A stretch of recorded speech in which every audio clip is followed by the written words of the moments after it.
ฝนตกฟ้าร้องน้ำเจิ่งน้ำนองน้ำหลากต้องระมัดระวังสำหรับคนที่อยู่ใกล้น้ำใกล้ตลิ่งน้ำอาจจะมาเมื่อค่ำเมื่อคืนพัดพาก็ฟังการแจ้งเตือนจากกำนันผู้ใหญ่บ้านคณะจิตอาสาต่างๆที่เปิ้นคอยสอดส่องและดูแลเราท่านทั้งหลายแต่ว่าก็ได้รับทราบว่าที่บ้านแม่สาวในห้วยบ้านแม่สาวในห้วยตั้งหน้าวัดแม่สาวในห้วยตั้งหน้าวัดตามริมตลิ่งแม่น้ำสาวก็ได้รับผลกระทบจากน้ำท่วมน้ำหลากก็มอบหมายให้พระครูตะหรือพระครูประจักษ์กับตุปิพัฒน์เลขาของวัดไปดูว่าเกิดความเสียหายมากนักแค่ไหนเท่าใดผลปรากฏไปดูว่าคนที่รับผลกระทบนะมีประมาณ45ครัวเรือน45ครัวเรือนที่เขาก็จะต้องไปช่วยเหลือเฟื้อฟายอนุเคราะห์สงเคราะห์ก็มารายงานให้ทราบก็เอาอย่างอี้ญาติโยมวันพรุ่งนี้ซึ่งเป็นวันเสาร์วันนี้ก็เตรียมงานเขาจะได้หาของข้าวสารอาหารแห้งเครื่องดื่มน้ำดื่มต่างๆไปช่วยเหลือพี่น้องศรัทธาบ้านแม่สาวในห้วยซึ่งเป็นบ้านของพระครูประจักษ์ตุปิตะและก็บ้านของตุปิพัฒน์ของวัดพระบาทอุดมก็สรุปแล้วว่าเราจะไปร่วมด้วยช่วยกันก็แจ้งกำหนดการงานให้ญาติโยมท่านสาธุชนทั้งหลายและรับทราบแล้วก็บอกไปทางแม่จงดีเชื่อกันทาวันพรุ่งนี้เป็นวันเสาร์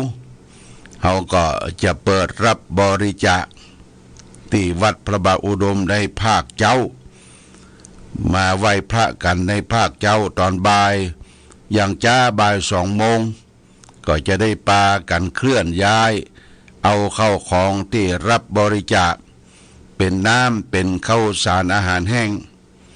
ต่างวัดเขาก็จะได้เตรียมไว้สัก100 ชุดนะญาติโยมนะ100 ชุดก็จะเปิดรับบริจาคไปจางให้จางหอมเอาเป็นเข้าเป็นของเป็นเงินเป็นทองก็ได้อยู่ก็ที่หน้าเต็นท์บนสำนักปฏิบัติธรรมเต็นท์เขาตั้งอยู่ที่ห้านละวันพรุ่งนี้ตอนเจ้าเมื่อมีทุเจ้าประสงค์มานั่งโดยเฉพาะอย่างยิ่งตุปิพัฒน์ก็จะมานั่งจดเอารายหมายเอาชื่อศรัทธาญาติโยมว่าไผจะไปตยหรือไผจะบริจาคให้หอมน้ำนี่ก็ประมาณ100 แพ็คแพ็คหนึ่งก็ประมาณสัก25 บาทเลย25 บาทอันนี้25 บาทก็ได้แพ็คหนึ่งนอกจากนั้นถุงที่จะใส่ของไปแจกนั้นก็คือมีข้าวสารอาหารแห้งบะหมี่ต่างๆอันนี้ต่างวัดมันบะหมี่ละมันโละไปหลายเตื้อก็จะได้ซื้อมาจัดเป็นแพ็คเป็นถุงเอาไปมอบเพื่อแก่ผู้ที่ประสบภัย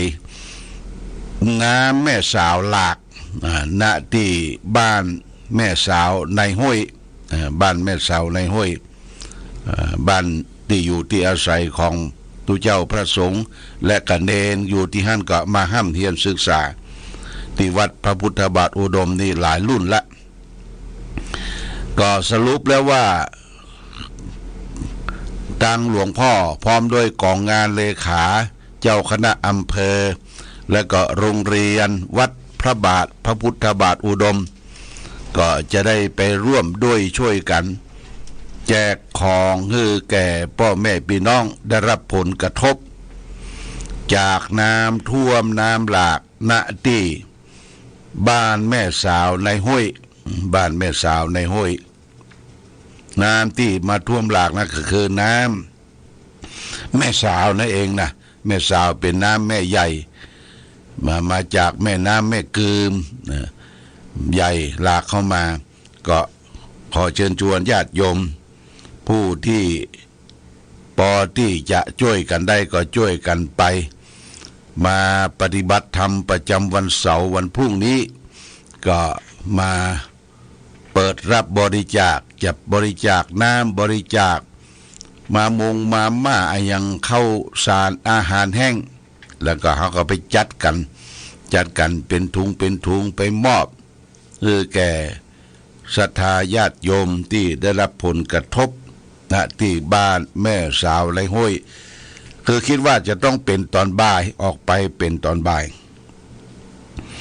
แต่หลวงพ่อบ่ได้ไปตัวให้มอบหมายให้ตุปีพัดพระสงฆ์องค์เนนในวัดปากันไปคือกำลังใจหลวงพ่อจะเดินทางไปฉลองบาลีเปิ้นสอบบาลีที่วัดสวนดอกยังไม่ออกตั้งแต่วัดก็ประมาณสัก6 โมงเช้าวันพรุ่งนี้ไปฉลองบาลีเสร็จตอนบ่ายก็ยังบ่ปิกเตื้อต้องสัตหะไปนอนที่เชียงใหม่วันที่6นี่ก็ต่างวัดกู่เต้าวัดกู่เต้าครูบาจันตะรังสีก็จะทำบุญอายุประจำปีจะได้ไปร่วมที่วัดกู่เต้างานครูบาจันตะรังสีก็วันที่6นี่ก็ทางอำเภอฝางเขาก็มีงานตาลเข้าสลากกพัดที่วัดปันลรามต้นหนุนอันนี้ก็แจ้งให้ญาติโยมว่าหลวงพ่อบ่ได้ไปตัวแต่เตรียมของเตรียมอย่างไว้คือกำลังจิตกำลังใจแก่ศรัทธาญาติโยมของนั้นก็ของง่ายๆมีข้าวสารอาหารแห้งต่างๆมีข้าวสารผ้าครัวบ่ต้องเอามาเตื้อญาติโยมผ้าครัวมือสองนี่บ่ต้องเอาเตื้ออันนั้นจะไปแจกแหมรอบ1ปุ่นขึ้นไปทางบ้านปะลองบ้านปะลองอันนั้นเปิ้นต้องการใจกันนักอันนี้ก็แจ้งญาติโยมท่านสาธุชนทั้งหลายรับทราบมาณโอกาสนี้วันนี้เป็นวันงานตาลสลากพัดวัดคงคานิมิตคงคานิมิตญาติโยมก็ญาติโยมก็มีโอกาสได้ไปร่วมบุญร่วมกุศลใกล้เคียงกันนี้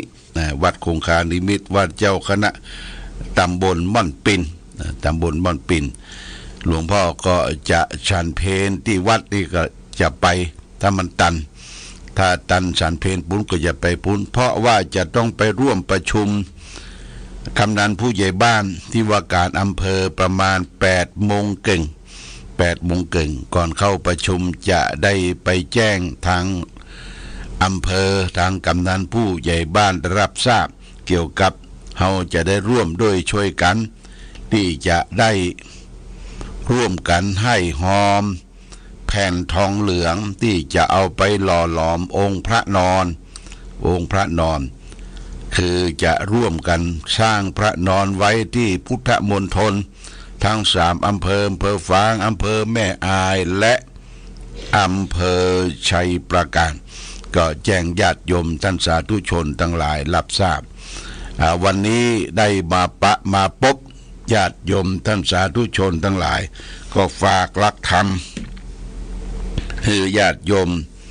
ได้เป็นข้อคิดสะกิดเตือนใจว่าหลักธรรมที่ทำให้คนให้งาม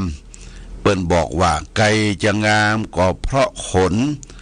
คนจะงามก็เพราะแต่งคนที่ไม่เสริมไม่แต่งงามด้วยคุณธรรมอะไรงามด้วยคุณธรรม2 ประการคือขันติความอดทนโสรจะคือความเสงี่ยมเจียมตนบุคคลใดที่มีขันติมีความอดทนมีโสรจะความเสงี่ยมเจียมตนทนกลากกรรมทนลำบากทนเจ็บใจได้คนนั้นเป็นคนงาม อยากจะเป็นคนงามจะไปวู่วามโกรธง่ายทำตนเห็นแก่ได้จะไปหวังน้ำใจจากเพื่อนจากฝูงอันนี้ฝากเป็นหลักคิดไว้เอาละวันนี้มาทักมาทายมาอู้มาจาพอสมควรแก่กาลเวลาสุดท้ายก็ขออ้างเอาคุณพระศรีรัตนตรัยมีคุณพระพุทธคุณพระธรรมคุณของพระสงฆ์จงดลบันดาลให้ท่านทั้งหลายได้ประสบทุกข์ยากลำบากจากน้ำท่วมน้ำหลากน้ำท่วมและประสบภัยต่างๆให้ได้อยู่ดีมีสุขมีโชคมีใจปราศจากสรรพทุกข์โศกโรคภัยให้ประกอบไปด้วยอายุวันนะสุขภระเหมือนกันทุกรูปทุกท่านทุกคนด้วยเถิด